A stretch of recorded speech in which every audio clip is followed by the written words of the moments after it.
할렐루야. 한 주간 평안하셨습니까? 사순절 두 번째 주일입니다. 오늘도 하나님의 말씀으로 또 찬양으로 여러분과 귀한 은혜를 나누는 축복의 시간이 되기를 주님의 이름으로 축복합니다.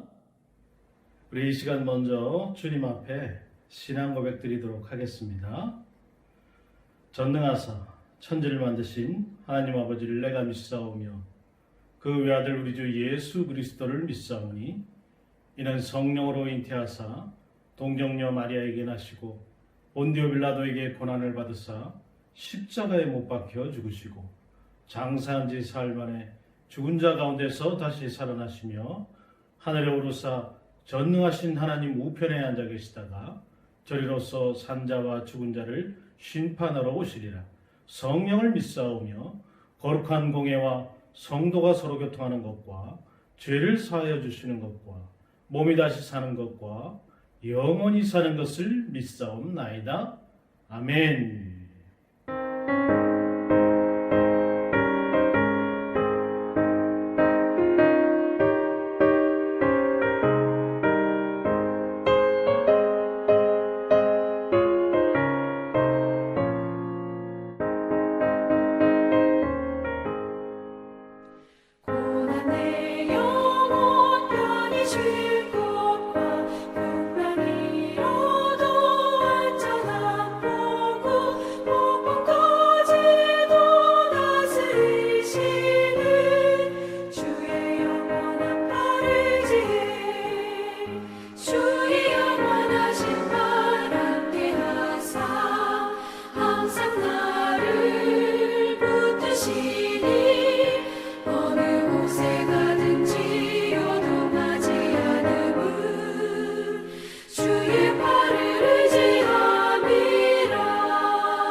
기도합니다. 존귀하시고 거룩하신 하나님 아버지, 주님의 따뜻한 사랑을 닮은 새봄이 시작되는 3월 첫 주일에 거룩한 성전으로 모이게 하시고 예배드리게 하신 은혜에 감사를 드립니다. 우리의 부르짖음에 응답하시는 주님을 찬양하오니 홀로 영광받아 주옵소서. 특별히 사순절 기간을 보내는 가운데 주님의 고난을 묵상하며 진정으로 십자가의 의미를 마음속 깊이 새기도록 은혜를 부어 주옵소서. 우리가 주님의 고난을 묵상할 때마다 신앙의 기초를 든든히 다지고 삶의 목적을 발견하며 거룩하게 사순절을 보내게 하옵소서. 사랑과 은혜의 주님, 이 시간 우리의 교만과 독선을 회개하오니 용서하여 주옵소서. 우리에게 지혜를 주시어 우리가 주님을 향한 심령으로 갈급해하며 주님의 뜻에 더욱 순종할 수 있도록 귀한 믿음을 더하여 주옵소서. 그리하여 어려운 일을 당할 때마다 주님의 십자가를 든든히 붙잡고 조금 더 흔들림이 없게 하옵소서. 존귀하신 주님, 이곳에 주님의 몸된 교회로 세워주시고 성령의 권능을 세상에 쏟아낼 수 있는 능력의 재단으로 이끌어주신 은혜에 감사를 드립니다. 우리 교회가 더욱 성령이 충만한 교회로서 진리의 빛을 밝힐 수 있게 하시고 마가의 다락방에 충만하게 임하셨던 성령의 역사심이 넘쳐 일어나는 교회가 되게 하옵소서. 지금까지 힘든 위기 때마다 담대한 믿음을 허락하여 주신 것 같이 어떤 어려움 속에서도 성령의 권능으로 치유와 회복의 역사가 일어나게 하옵소서. 이 땅의 교회가 새봄을 맞이하여 주 안에서 한마음으로 기도하기를 원합니다. 지금까지 힘든 위기 때마다 담대한 믿음을 허락하여 주신 것 같이 이번 어려움 속에서도 성령의 권능으로 치유와 회복의 역사가 일어나게 하옵소서. 그리하여 우리에게 시대를 분별할 수 있는 지혜를 갖고 악한 영들을 분별할 수 있는 기회가 되게 하옵소서. 오늘 이 시간도 십자가의 사랑을 증거하기 위하여 단위에 세우신 주의 종을 축복하여 주옵소서. 늘 성령의 권능으로 붙들어 주시고 구원의 복음을 힘있게 선포할 수 있게 하시고 하나님의 은혜를 체험하는 귀한 시간이 되도록 인도하여 주옵소서. 복된 말씀이 선포될 때에 제 자백으로 탄식하는 회개의 역사가 일어나게 하시고 삶에 지친 영혼이 안식을 얻는 축복된 예배가 되게 하옵소서. 또한 성령으로 기름 부어 증거되는 말씀을 통해 주님의 능력과 권능의 역사가 크게 나타나게 하옵소서. 우리 예배로 주님 홀로 영광 받아 오시기를 원하오며 거룩하신 우리 주 예수 그리스도 이름 받들어 기도드리옵나이다. 아멘. 오늘 하나님의 말씀은 누가복음 4장 31절에서 44절까지의 말씀입니다. 신약성경 95페이지입니다. 제가 봉독하도록 하겠습니다. 갈릴리 가버나움 동네에 내려오사 안식일에 가르치시매 그들이 그 가르치심에 놀라니 이는 그 말씀의 권위가 있음이라. 회당에 더러운 귀신 들린 사람이 있어 크게 소리질러 이르되 아 나사렛 예수여 우리가 당신과 무슨 상관이 있나이까? 우리를 멸하러 왔나이까? 나는 당신 누구인 줄 아노니 하나님의 거룩한 자니이다. 예수께서 꾸짖어 이르시되 잠잠하고 그 사람에게서 나오라 하시니 귀신이 그 사람을 무리 중에 넘어뜨리고 나오되 그 사람은 상하지 아니한지라. 다 놀라 서로 말하여 이르되 어떠한 말씀인고 권위와 능력으로 더러운 귀신을 명하며 나가는도다 하더라. 이에 예수의 소문이 그 근처 사방에 퍼지니라. 예수께서 일어나 회당에서 나가사 시몬의 집에 들어가시니 시몬의 장모가 중한 열병을 앓고 있는지라. 사람들이 그를 위하여 예수께 구하오니 예수께서 가까이 서서 열병을 꾸짖으신데 병이 떠나고 여자가 곧 일어나 그들에게 수종드니라. 해질 무렵에 사람들이 온갖 병자들을 데리고 나오매 예수께서 일일이 그 위에 손을 얹으사 고치시니 여러 사람에게서 귀신들이 나가며 소리질러 이르되 당신은 하나님의 아들이니이다. 예수께서 꾸짖으사 그들이 말함을 허락하지 아니하시니 이는 자기를 그리스도인 줄을 알미라라. 날이 밝음에 예수께서 나오사 한적한 곳에 가시니 무리가 찾다가 만나서 자기들에게서 떠나시지 못하게 만류하려 하매 예수께서 이르시되 내가 다른 동네에서도 하나님의 나라 복음을 전하여야 하리니 나는 이 일을 위해 보내심을 받았노라 하시고 갈릴리 여러 회당에서 전도하시더라. 아멘. 할렐루야. 한 주간 평안하셨죠? 사순절 두 번째 주일입니다. 또한 3월 첫 주일이기도 하고요. 사순절 기간 잘 보내고 계신지 모르겠습니다. 우리의 죄를 위해서 이 땅에 오신 예수 그리스도의 그 고난을 기억하고 그 은혜를 기억하는 기간이 되겠습니다. 자, 그래서 오늘은 두 번째로 이 생명의 길을 걷게 하시니라는 제목으로 여러분과 은혜를 나누고자 합니다. 한 20여 년 전에 나온 정신과 의사인 한 그리스도인이 쓴 책이 있습니다. 나누고 싶은 이야기라는 책인데요. 이 책에 보면 이런 얘기가 있어요. 저자는 이제 미국에서 1년 6개월 동안 신학을 공부하기도 한 사람인데, 이른 새벽 시간에 거의 탈진한 상태의 한 젊은이가 다른 사람에게 이제 엎혀서 응급실로 옵니다. 응급실에서 이제 간단한 검사와 수액 주사를 맞고서 그 환자는 이제 정신을 차리게 되는데요. 하지만 그 환자는 계속 행설수설했기 때문에 이제 응급실에서 그 근무를 하던 수련이가 이 책의 저자인 정신과 의사에게 전화를 했고, 자, 이분이 이제 진찰을 하게 된 것이죠. 그 환자는 신학생이었고 기도원에서 왔다고 했습니다. 그 환자에게 굳이 뭐 이런 저런 말을 시키지 않아도 그의 말과 행동을 통해서 이 사람이 조현병을 앓고 있구나. 그 당시에는 정신분열증 이렇게 얘기했는데요. 조현병을 앓고 있다는 걸 금방 알아차릴 수 있었어요. 자, 그 환자에게 이런 증세가 나타난 것은 1년 반 전이었습니다. 그럼 당시에 신학교 1학년 학생이었는데 처음에 그에게 이상한 증세가 있다는 것을 친한 친구들만 알고 있었어요. 그와 함께 하숙하던 친구들은 그의 말이 이상하다고 느꼈고 그것이 치유되기를 이제 기도를 했습니다. 그런데도 그 증세는 점점 더 심해지기만 했어요. 자, 이제 6개월 정도 지났을 때 조현병 환자에게 나타나는 환청, 또 망상이 나타나기 시작했어요. 환청은 실제로 아무런 소리가 들리지는 않지만 무슨 소리를 듣는다고 생각하는 것이잖아요. 예를 들면 뭐 TV에서 나오는 유명한 탤런트가 자기에게 사랑을 고백했다고 주장을 한다든지 그런 거예요. 그리고 망상은 사실이 아닌데 마치 그것이 사실인 것처럼 말하고 믿는 것입니다. 예를 들면 뭐 아내가 해준 밥에 독이 들어있다든지 뭐 이게 틀림없이 나를 죽이려고 한다든지. 그러니까 그 신학생의 증상이 점점 심해짐에 따라서 이제 주변에 있던 신학생들도 다 알게 되고 이제 그가 치유되기를 당연히 기도했겠죠.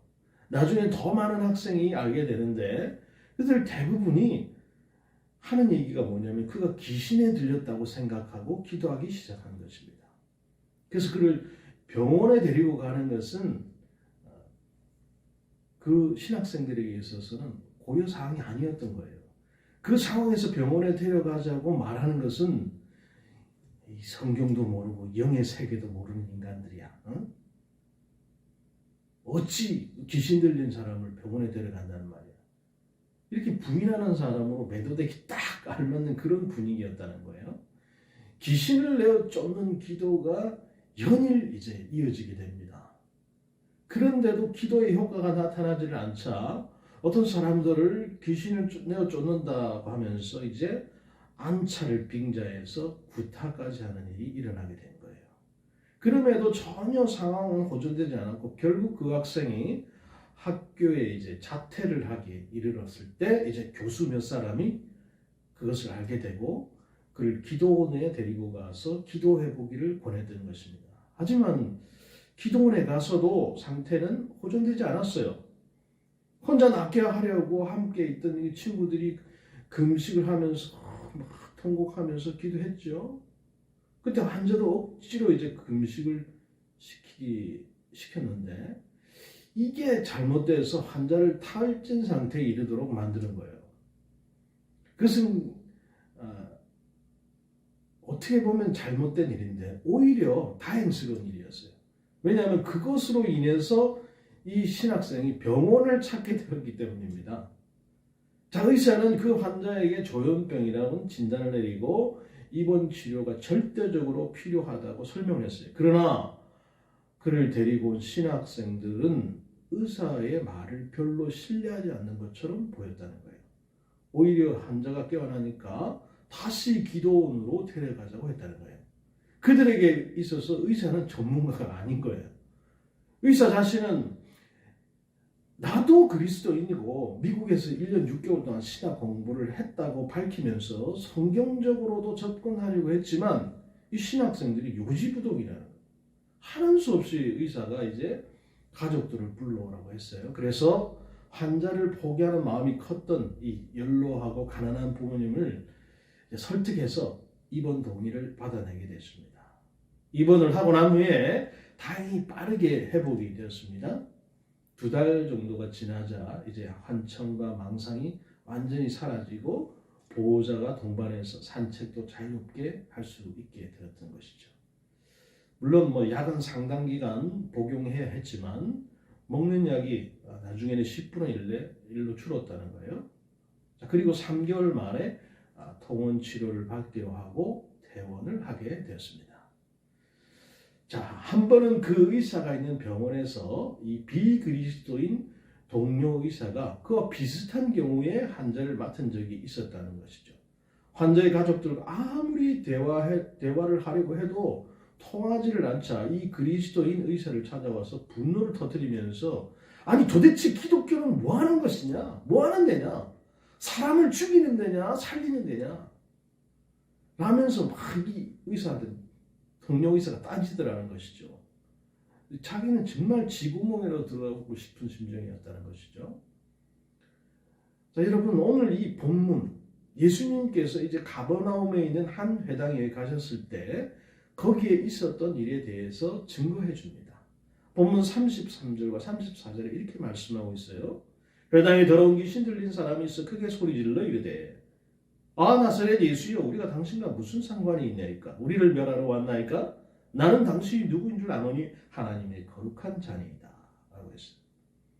예수님께서 회당에 귀신 들린 한 사람을 만나죠. 귀신 들린 그 사람은 단번에 예수님께서 무엇을 하러 오셨는지 또 예수님이 누구이신지를 정확하게 알아봤어요. 당시 예수님이 누구이신지를 아는 사람은 거의 없었습니다. 베드로가 예수님을 향해서 당신은 그리스도시요 살아계신 하나님의 아들이시니다 이렇게 고백했을 때가 주님을 따라다닌 지 3년이나 지나서야 그렇게 고백을 할 수 있어요. 하지만 지금은 갓 예수님께서 공생애를 막 시작하셨을 때예요.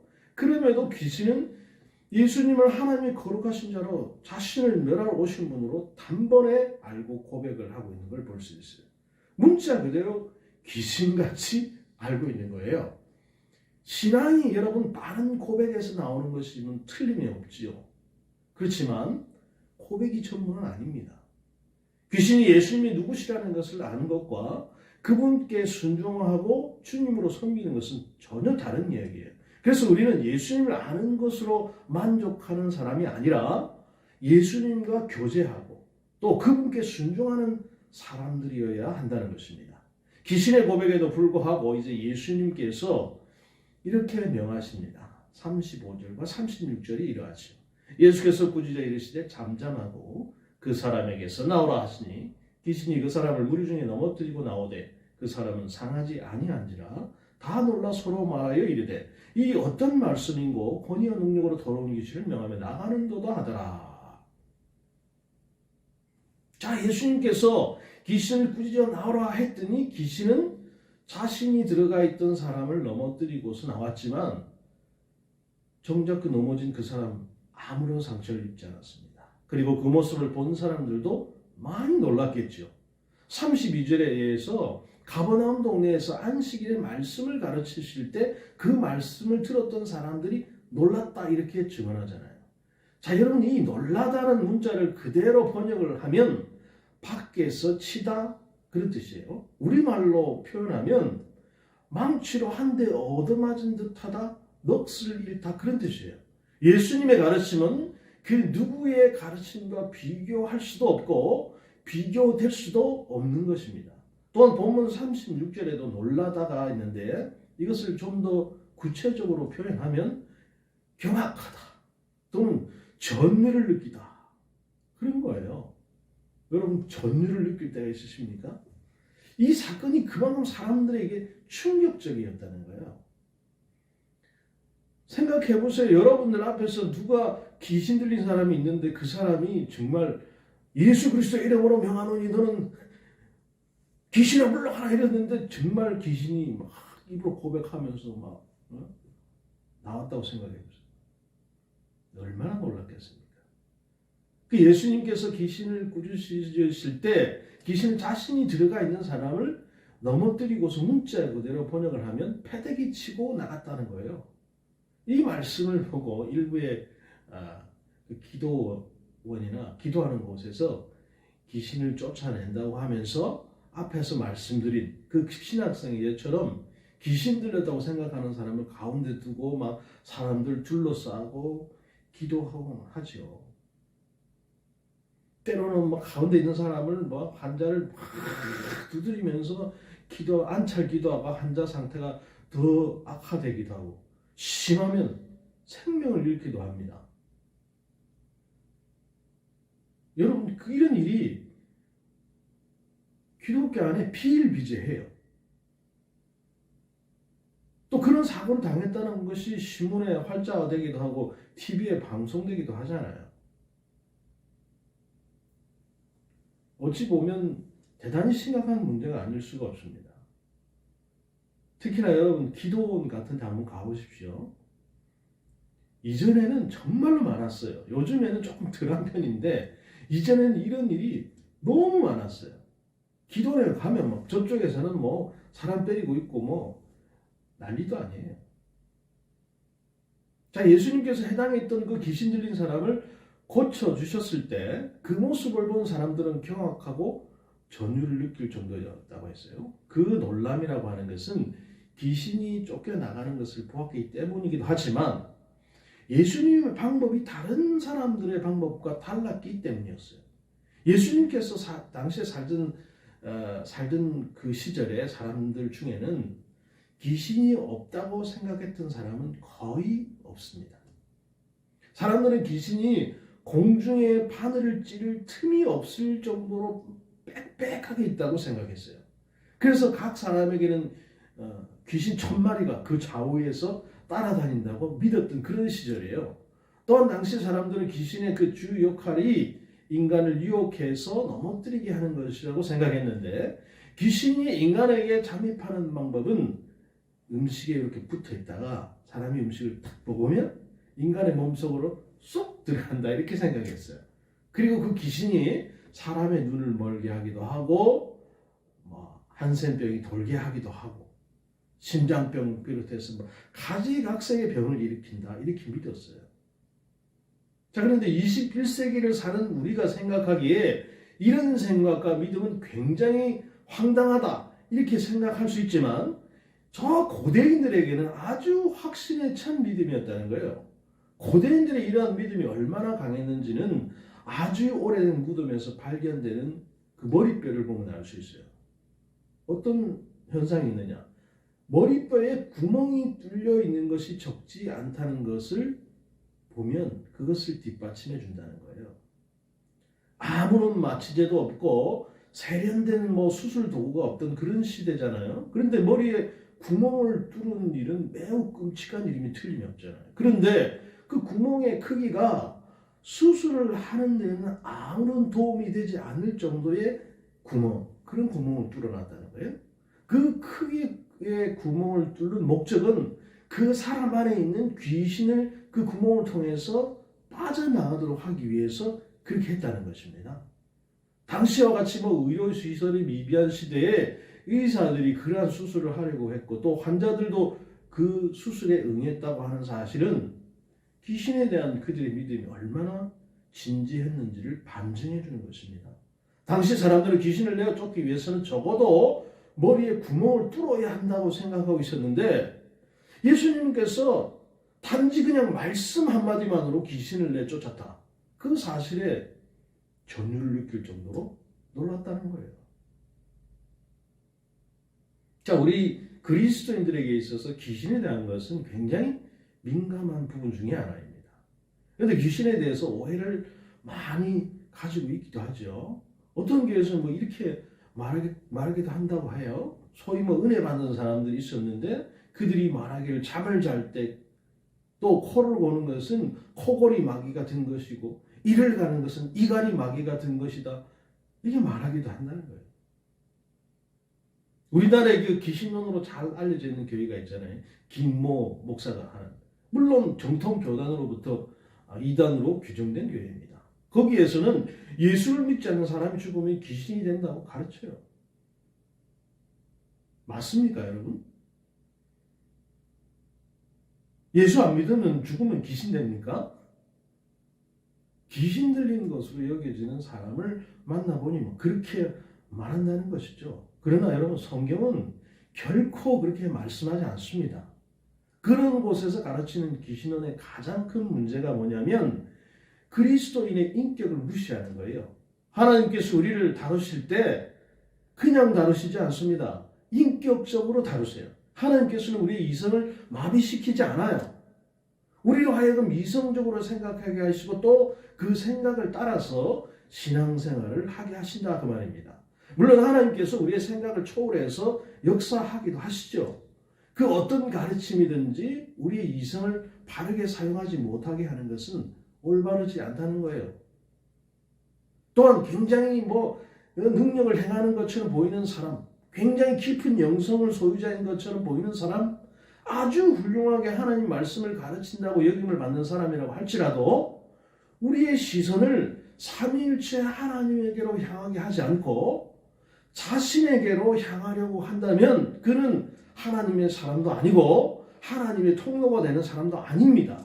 그저 종교 사역자일 뿐이에요. 그냥 종교를 이용해서 돈벌이 하는 사람인 것입니다. 비일비재합니다, 여러분. 그런 사람들이.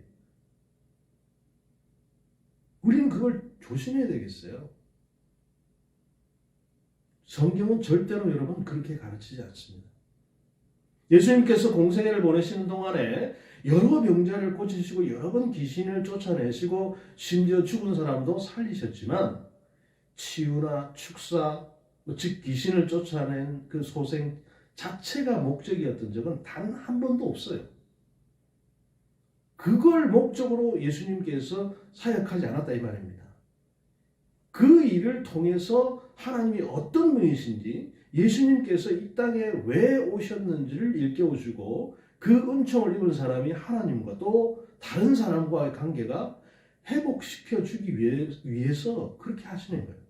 그래서 성경은 그런 일의 대부분 기적이다, 미라클 영어로 이렇게 표현하지 않습니다. 뭐라고 표현합니까? 표적 또는 사인 이렇게 표현해요. 그 기적적인 일에는 의미가 있기 때문에 그렇습니다. 우리의 믿음 생활에서도 마찬가지예요. 하나님께서 우리 삶에 우리가 예상하지도 못했고 상상하지도 않았던 방법으로 어떤 일을 이루어 주셨다고 하면 그것은 그 일로 하여금 우리 자신이 하나님과 다른 관계를 맺기 원하시는 하나님의 메시지라고 생각해야 되는 거예요. 만약 이번에 이와 같은 방법으로 역사해 주셨으니까 다음번에도 또 똑같은 방법으로 하나님께서 역사해 주시겠지라고 생각하고 그와 같은 방법을 강구한다면 그것은 여러분 미신에 빠지는 것하고 마찬가지고 기복주의에 빠지는 것과 같습니다. 뿐만 아니라 그것은 자신이 주인이고 하나님을 주인 종이라고 여기는 것 같고 자기의 생각과 자기의 길이 하나님의 생각과 하나님의 길보다 더 높다고 생각하는 것과 같아요. 또한 그리스도인이 가지고 있는 사탄이나 귀신에 대한 지식의 출처가 성경이 아니라 영화나 저 소설인 경우가 적지 않습니다. 요즘에 여러분 TV나 이런 데 보면 그 귀신을 소재로 해서 사탄을 소재로 해서 하는 영화들 많이 있어요. 그 예전부터 우리가 민간적으로 내려온 그런 것들 소재로 해서 MBC나 이런 데 보니까 요새 꼭두의 계절이니 저기 티빙이나 이런 데 보면 아일랜드니. 근데 여러분 이런 이 영화를 보면 말이죠, 드라마나 이런 걸 보게 되면 그 내용이 참 요즘은 옛날하고 틀렸어요. 전주교하고 불교하고 이렇게 섞어 놓기도 하고요.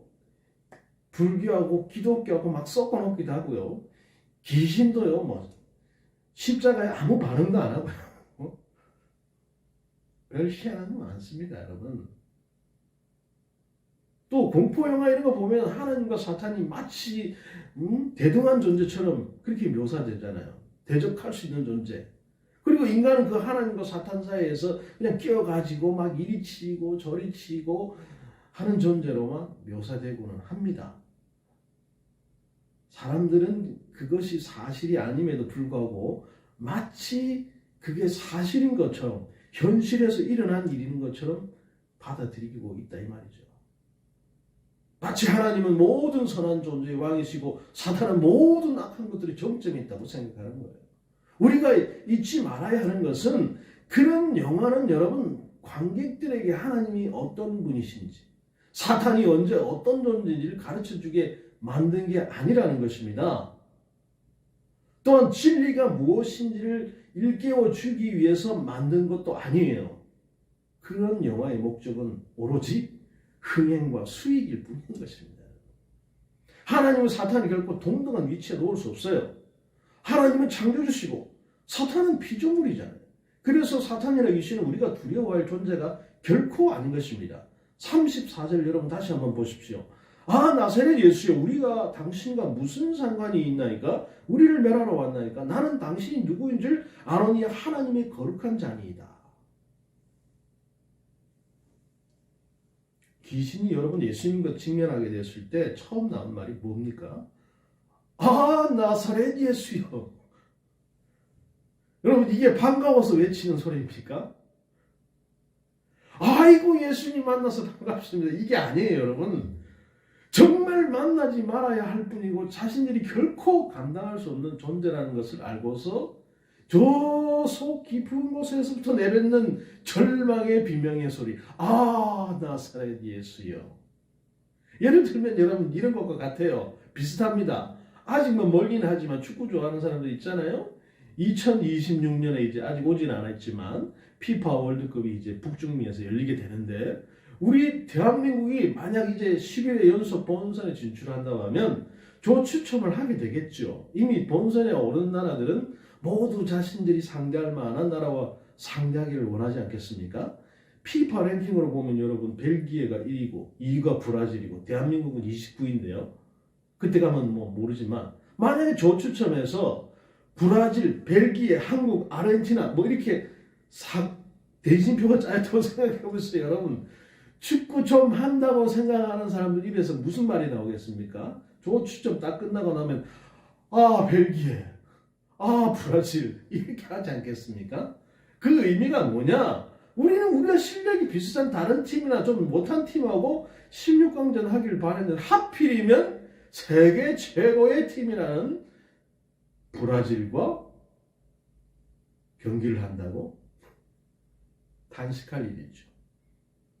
귀신들의 탄식이 이와 같은 의미인 것입니다. 아니, 정확하게는 이것과도 비교가 되지 않을 정도겠죠. 왜냐하면 자기가 완전히 소멸될 수도 있는 걸 느끼는 거잖아요. 축구를 여러분 아무리 잘해도 모든 경기에서 모두 이기는 팀은 단 한 팀도 없습니다. 모든 선수에게 실력의 한계가 있고 실수도 하고요. 우리가 독일을 이긴 것처럼요. 건강과 감정의 기복이 있기 때문이죠. 그러나 여러분 예수님과 귀신들과의 만남은 창조주와 피조물과의 만남이고 심판주와 심판의 대상의 만남이기 때문에 그런 것입니다. 에덴 동산에서 아담과 하와가 뱀의 모습으로 나타난 사탄의 유혹에 넘어가서 하나님께서 금하신 선악을 알게 하는 나무 열매를 먹었어요. 그래서 하나님께서 이렇게 징계를 하십니다.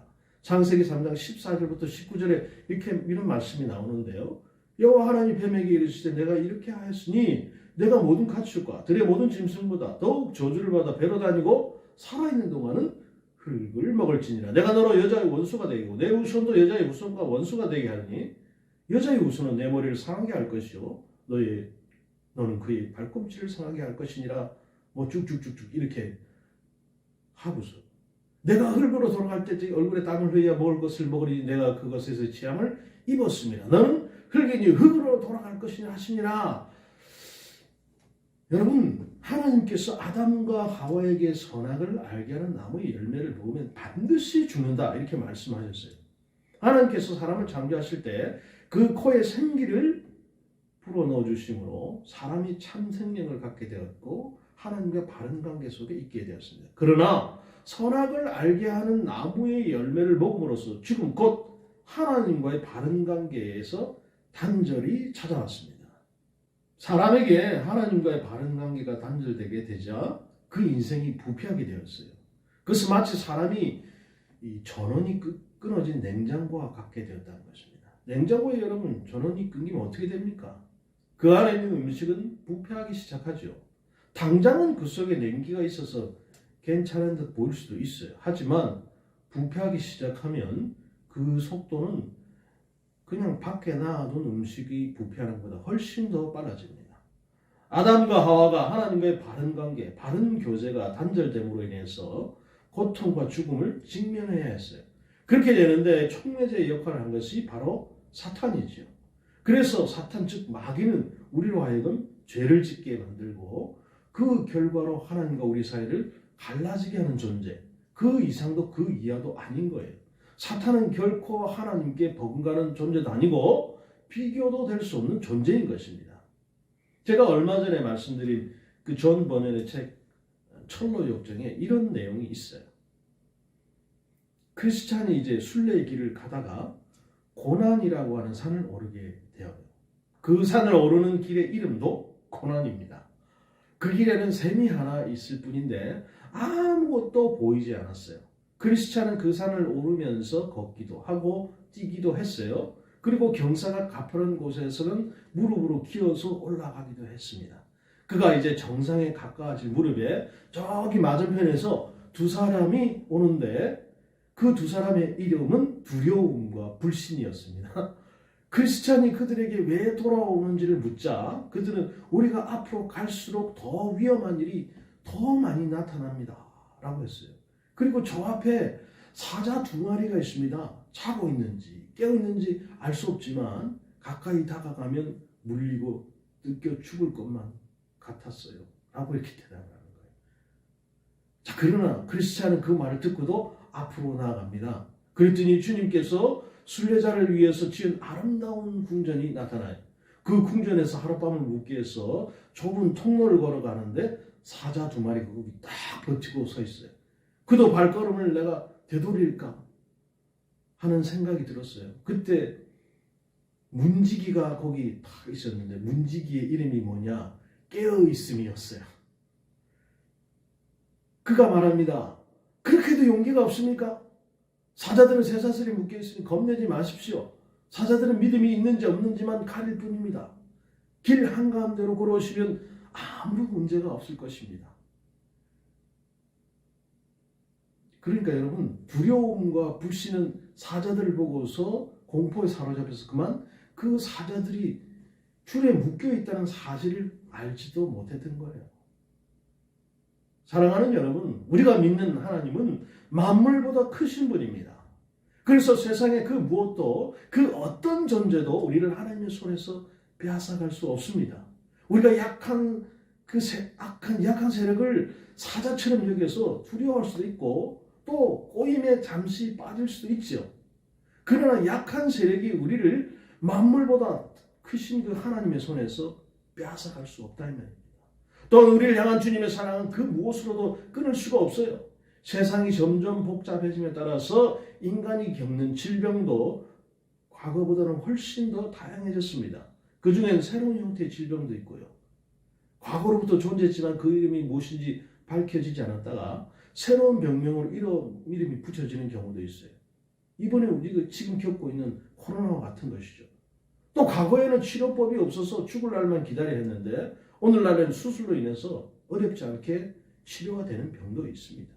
그러나 아직도 정신이 아픈 것에 대해서는 부정적인 견해를 가진 사람이 적지 않아요. 정신이 아프면 당연하게 병원을 찾아서 치료를 받아야 하는 것입니다. 하지만 치료를 받는 사람보다 숨기는 사람들이 훨씬 더 많아요. 예를 들어서 전에 암을 앓은 적이 있었는데 지금은 다 나았다 이렇게 말하면 축하드립니다 이렇게 얘기하잖아요. 그런데 전에 정신건강센터 즉 정신병원에서 치료받은 적이 내가 있다. 이렇게 얘기하면 사람들이 어떻게 생각합니까? 이 사람이 혹시 사이코가 아닌가? 이렇게 생각하는 거예요. 그러나 본인이나 가족, 지인 중에 정신이 아픈 사람이 적지 않습니다. 그렇잖아요. 의학이 발달함에 따라서 우리는 그 혜택을 많이 입고 있어요. 이제는 그 의학이 단지 병의 예방이나 치료뿐만이 아니고 미용도 단단히 한몫하고 있잖아요. 성형이요. 팔이나 다리가 부러지면 당장 병원으로 가서 치료를 받고 깁스를 하지 않습니까? 또 우리 신체 내에 있는 장기가 좋지 않을 때는 병원으로 가서 치료를 받거나 수술을 받습니다. 그 사실에 대해서 다른 사람들이 아무도 시비 걸지 않고요. 문제도 삼지 않습니다. 그런데 처음에 말씀드린 이 신학생의 예처럼 정신이 아프면 병원에 가기보다 쉬쉬하다가 그냥 병이 더 악화되는 경우가 적지 않다는 거예요. 많은 그리스도인이 그런 경우에 정신이 아프다고 생각하지 않고 귀신과 관련지어서 생각한다는 것입니다. 여러분, 정신병을 영어로 무엇이라고 하는지 사전에서 찾아봤더니 mental disorder 또는 mental illness 이렇게 되어 있어요. 그리고 몇 개 영어 성경에서는 mental, 정신의 마음이 이렇게 해석의 단어에 psychological tree, 정신의학이라는 단어를 찾아봤는데 그 어느 성경에도 여러분 이 두 단어는 단 한 번도 등장하지 않습니다. 물론 우리말 성경에는 정신병이라는 단어는 단 한 번도 등장하지 않아요. 여러분, 귀신 들리는 현상이 있다고 믿습니까? 저는 귀신 들리는 현상이 있다고 믿습니다. 있을 수 있어요. 그러나 그런 경우는 아주 예외인 경우에 해당하는 거예요. 주위에 정신이 아픈 사람이 있으면 여러분 숨기지 말아야 하는 거예요. 내가 정말 잘 아는 목사님이 있는데 그분한테 가서 기도받으면 다 낫는다. 제발 그렇게 하지 말라 이 말입니다. 내가 잘 아는 기도원인데 거기 가면 모든 병이 다 낫고 모든 못 고치는 병 다 낫는다. 그래서 기도원에 가서 기도해 준다는 사람 여러분 데려가지 마시고 꼭 병원으로 데려가시기를 간곡하게 권해드립니다. 누차 말씀드리지만 여러분 하나님은 못 고치는 병이 없으신 분이에요. 그건 맞습니다. 그러나 그건 아주 특별한 경우입니다, 여러분. 늘상 일어나는 일이 아니란 말입니다. 우리가 아프고 병들었을 때 당연히 그 아픈 하늘을 위해서 기도해야겠죠. 맞습니다. 기도합니다. 또 힘든 일이 있는 사람들을 위해서 기도합니다. 맞죠? 그 역사가 일어나고 안 일어나고는 우리가 얼마나 더 많이 회개하고 더 많이 기도한다고 해서 이루어지는 일이 아닌 거예요. 하나님께서 하실 일이죠. 조그만 병, 초기에 우리가 알 수 있는 병, 얼마든지 하나님께서 인간에게 지혜를 주셔서 의학이라는 것을 만들었어요. 그럼 병원에 데려가면 되는 것입니다.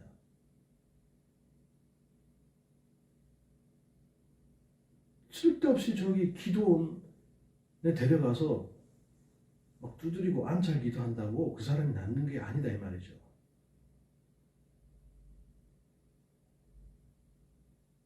여러분 당뇨가 있으면 의사가 시키는 대로 하지 않습니까? 먹어야 할 음식과 먹지 말아야 할 음식을 가려서 먹어요. 정신이 아플 때도 마찬가지입니다. 그리스도인 의사라면 더 말할 필요도 없죠. 당연히 그렇게 해야 되는 것이 맞는 것입니다. 사랑하는 여러분, 이제 주님의 고난을 묵상하면서 부활을 기리는 사순절 둘째 주일이 되었습니다. 예수님께서 이 땅에 오신 것은 사탄의 권세 아래에서 영원한 죽음의 길을 가던 우리를 하나님의 권세로 옮겨서 영원한 생명의 길을 걷게 하기 위함입니다. 그럼에도 우리가 사탄의 유혹에 넘어가서 영원한 생명의 삶에는 눈을 감고 세상 물결에 따라서 살고 세속적인 과시간의 지배를 받으면서 살았던 것을 참회해야 되겠습니다. 그리고 두 눈을 떠서 우리를 사탄의 손 아래가 아니라 하나님의 거룩한 손 아래에 있게 하신 것을 감사하십시다. 그 어떤 존재도 우리를 하나님의 손에서 빼앗을 수 없어요. 이것은 주님께서 우리에게 약속하신 말씀이신 것입니다. 우리 이 말씀 보면서 이 시간 예배 마치도록 하겠습니다. 내가 그들에게 영생을 주노니 영원히 멸망하지 아니할 것이요 또 그들을 내 손에서 빼앗을 자가 없느니라. 그들을 주신 내 아버지는 만물보다 크심에 아무도 아버지 손에서 빼앗을 수 없느니라. 아멘. 그 누구도 하나님의 손에서 우리를 빼앗을 수 없습니다. 여러분 그것을 믿고 나가는 저 여러분 되시기를 주님의 이름으로 축복합니다. 기도하시겠습니다. 하나님 아버지, 우리가 바른 삶을 살 때는 하나님의 손 아래에 있고 또 형편없는 삶을 살 때는 사탄의 손 아래에 있는 것이 아니라 언제나 하나님의 손 아래에 있음을 확인케 하심에 감사를 드립니다.